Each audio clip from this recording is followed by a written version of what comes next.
Hey, um, so actually, I just watched a video response from DL Hugley, who is a black comedian. I will link this talk. It's only a little 5 minute chat, but he is a member of the Kings of Comedy. There's like four of them, along with like Steve Harvey, and I think Bernie Mac was another one.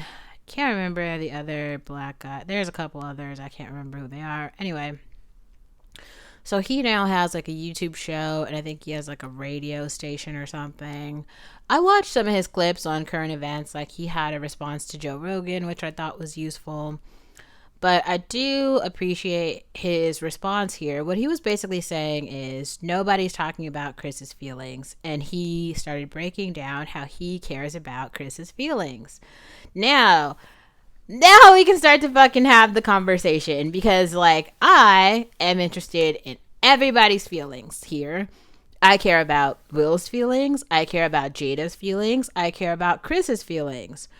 And I care about all the other black people who started to feel other feelings around this. So I care about Tiffany Haddish, who felt inspiration because she saw that there was a black male who cared about a black woman. I care about Jada Pinkett's feelings because she felt like people were making fun of her disease that she has been literally advocating for kind of like a few years now, and someone's like making fun of that. I feel like she also had kind of like the weight of that entire community who's already suffering in that case. So there was kind of a lot to lose on her part.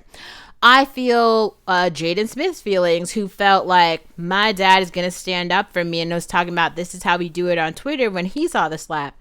I feel Willow Smith, who also felt empowered and continued to post about her being a fly ass bitch on tour, even among all the shit. So since the slap has happened, she's posted 3 more videos and like 2 other performances. And her stance is, fuck what you all think. I'm going to keep on winning. I'm here for all of those feelings.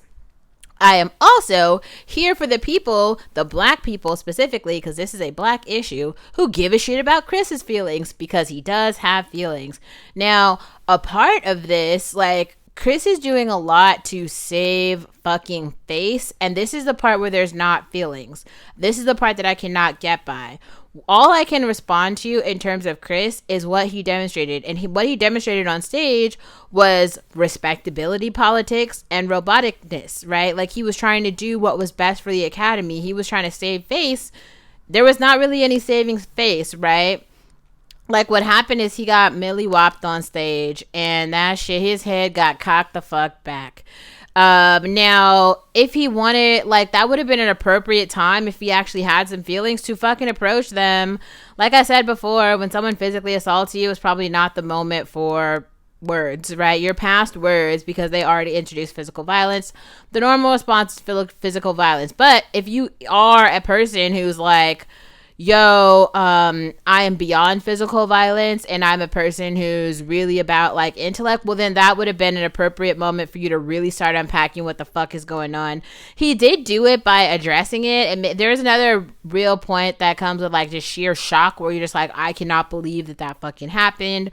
I'm in shock. But I really feel like it is really like, if Chris wants to demonstrate to us that he's a human. And so what DL Hughley talks about in his talk is that, like, he feels for Chris Rock because he knows that Chris Rock has been publicly humiliated. You know, he wants to support him. He talked about all these different feelings, right, that he feels for Chris Rock that demonstrate, first of all, DL Hughley's humanness as a man, as a black man, as a fellow comedian, as just a human. And he acknowledges like Chris's feelings in this. And so like I've heard a lot of people talk about like retaliation this, right? So I saw a clip by which clip was I, who was this by? This guy, it was some nigger shit. Like, yeah, what's his name? Let me pull this up.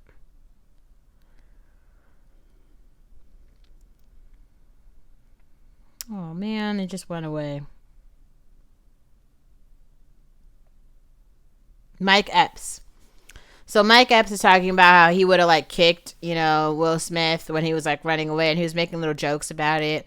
But I feel like that's still, it's like clown shit. It's like nigger shit. The real fact is, like, being hurt and being sad is a real emotion that other people who are human can relate to. If those are feelings that Chris Rock feels as an adult male, as a human, I think he should come forward and start to talk about that shit. Otherwise, I mean, I'm not sure. You can try to save face all you want to sell tickets, but if you want to be a human, you need to come forward and display your humanness. It's what I've had to do. It's a lesson I've had to learn the hard way. And so some of you guys are like laughing at this. Oh, Olivia embarrassed herself. Oh, ha ha ha. Olivia said all this shit. But you know, you want to know what's real? Like, people who have lived real life experiences and they are real adults and they are real humans, they empathize. It's not I don't even think they empathize, because I'm not expecting anyone to like feel for me. The point is, I'm just explaining to you what it feels like when this shit happens. Like, when the shit that I've gone through, when it actually happens, here's what it feels like. The ups and the downs. Because, like, also, like, some of you guys have real big laughs. Like, ha ha ha, this shit happened to Olivia. Ha ha ha, that's never going to happen to me. Well, guess what? In order to have some falls, in order to fall, you got to fall from somewhere. As in, like, so let's just say this is a table and, like, this is a phone. You see how the phone is already on the table? It can't fall. If the phone is up here, it actually has somewhere to fall to.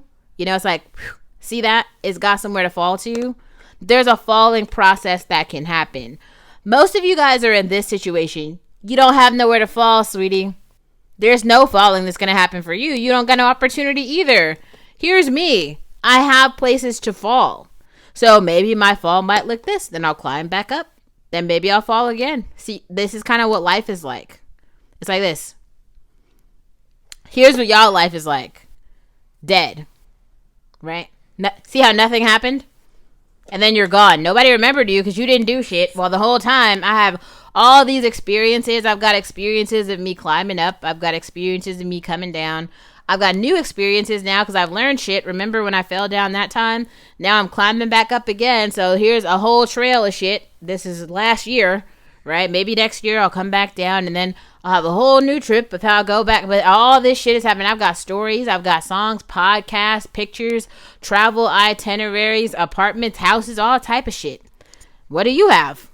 Because I got mad stories to tell, and I've told quite a lot of them, but I have even more that I haven't even had a chance to tell yet.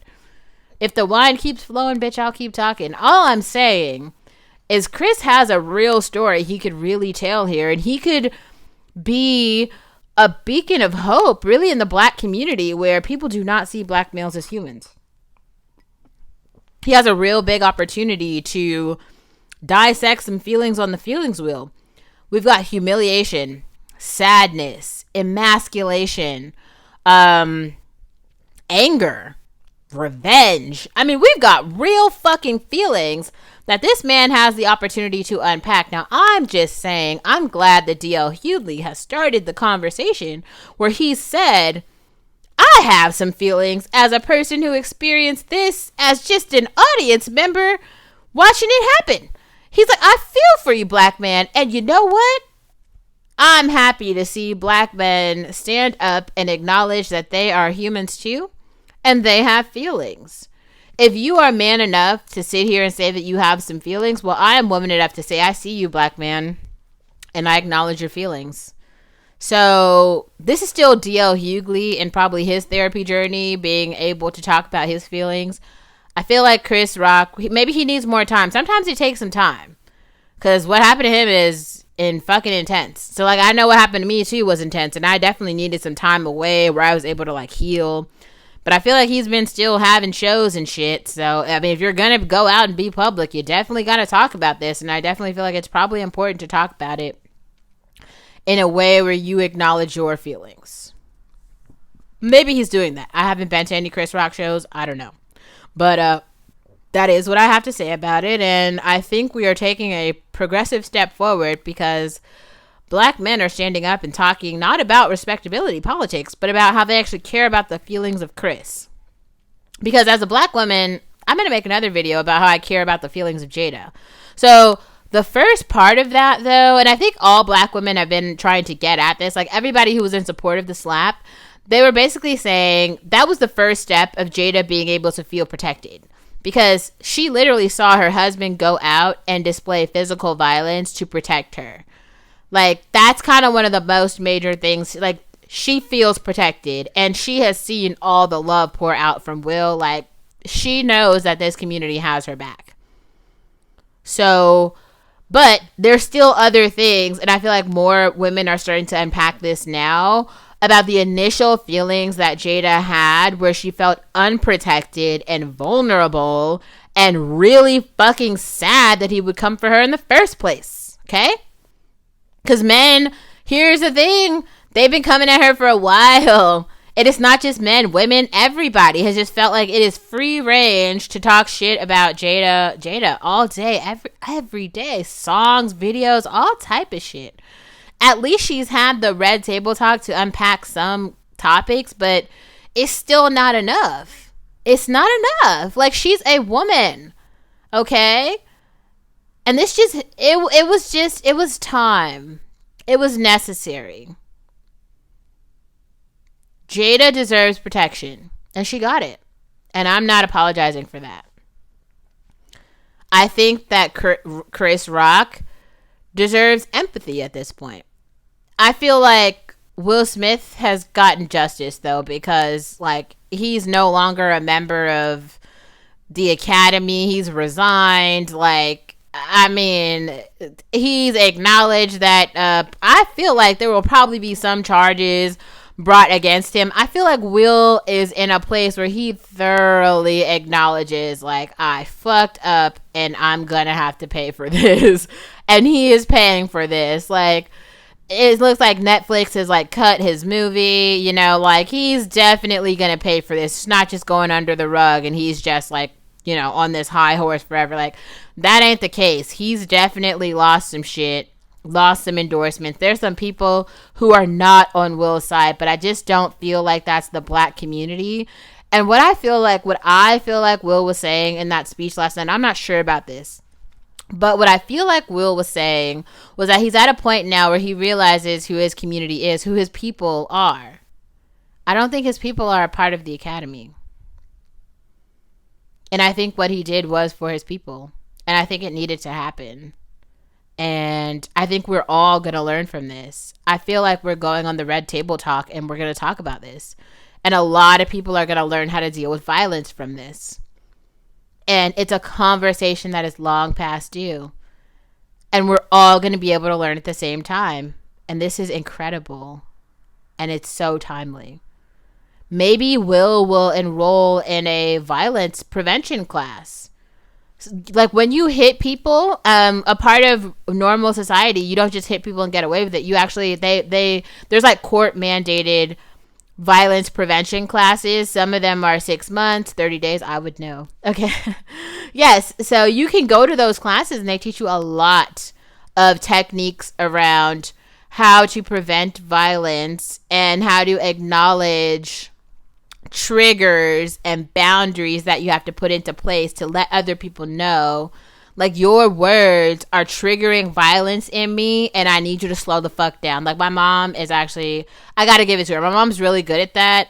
Like, she is very good to communicating with you when you have hit a limit with her where she's about to fuck you up and you need to, like, move on. She's like, first she gives a verbal warning. I feel like it's just because my mom has worked with, like, the LGBTQIA community as a social worker for, like, 15 years, and that community experiences the most violence. The most violence is experienced among people in the LGBTQIA community. I have not been a social worker in the LGBTQIA community, so I don't have the coping skills that my mom has, but, like, I acknowledge in my adulthood that I know where she got, like, when I look at certain shit now that I've seen growing up, I know where she got them skills from, because I have enough gay people in my life to be like, oh, I see.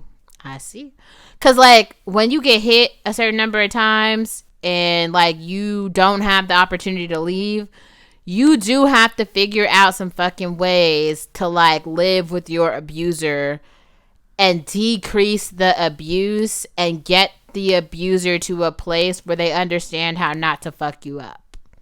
Some of y'all don't know about that. Like, this is why I just cut niggas off. I just be like, okay, if you do any one thing that's irking me to the point where I don't want to see you no more, like, you're getting deleted. I'm blocking you. I'm not answering your calls no more. If you start showing up, I'm calling the police, restraining orders, like whatever I need to do to get you the fuck up out of my life is about to happen. But at no point am I going to be like stuck with you, because I was stuck with the dude, and it never got to a point of physical violence, but we had a lot of arguments. All right. Our verbal abuse toward each other was getting to a point where we were about to start fucking each other up, because I'm not one to like I'm not going to take a hit. You hit me once, we're fighting for blood.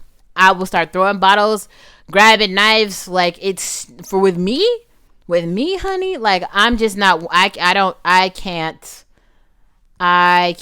Okay, like, I have endured 2 rapes, and those were about physical strength. Like, people who are physically stronger than me when I was younger, and I couldn't do anything about it. Cause like, when someone is like, when they flip your physical body over, you know what I'm saying? And they're sometimes like, it's almost like wrestling or boxing. Okay. Like you want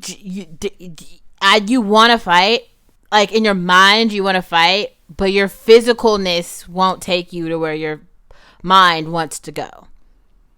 Unfortunately. That's hard, but that's also life.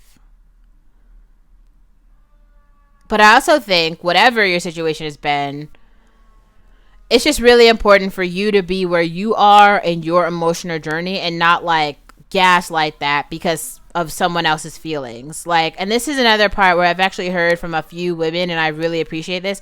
It doesn't actually matter how any of us feel. Like, if we feel like Jada overreacted, if we feel like Will overreacted, if we feel like this person should have done this and blah, blah, blah, however we feel, it doesn't matter.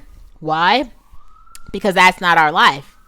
That's not our situation. The only thing that actually matters for me is what's happening in my life, right? The decisions that I make, what I do, right? This is not the internet.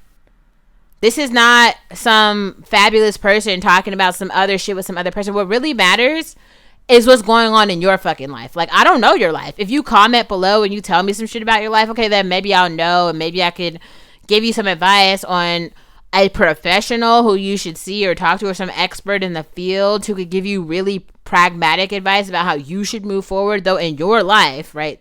Still talking about whatever your issues are. But you can't look at my issues in my life and believe that your opinion matters. Girl, your opinion don't matter in my life. You could feel whatever the fuck you feel. You could be like, yes, no, right, left, up, down. First of all, nobody asked you. Second of all, nobody gives a shit what you think. And the people who do need to get a fucking life, because, like, I'm living mine and you should go live yours. But another thing you can say is, like, I feel blah, blah, blah, blah, blah about the way that this interaction happened with this video that I saw with Olivia. So in my life, I want to do XYZ when I see blah, blah, blah happen in my life. But also just realize the context around this. So in order for any of y'all to even have situations that are remotely similar to Chris Rock and Will Smith, first of all, you need to become a Hollywood movie star. So that 90% of y'all are out. It's never going to happen for you, right? So sorry. Then you have to be rich and famous.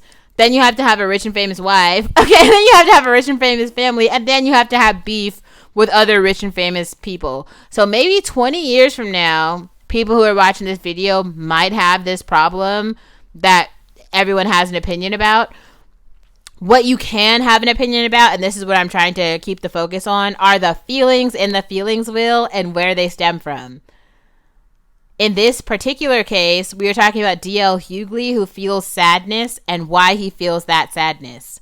Chris Rock, who feels emasculation. Will Smith, who now feels regret, but first felt anger.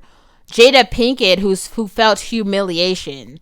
And me, who feels empathetic for all parties, and also congratulatory that everyone acted on their feelings in a humane way except for Chris Rock. So everyone has their feelings, and you should have your feelings, which are different.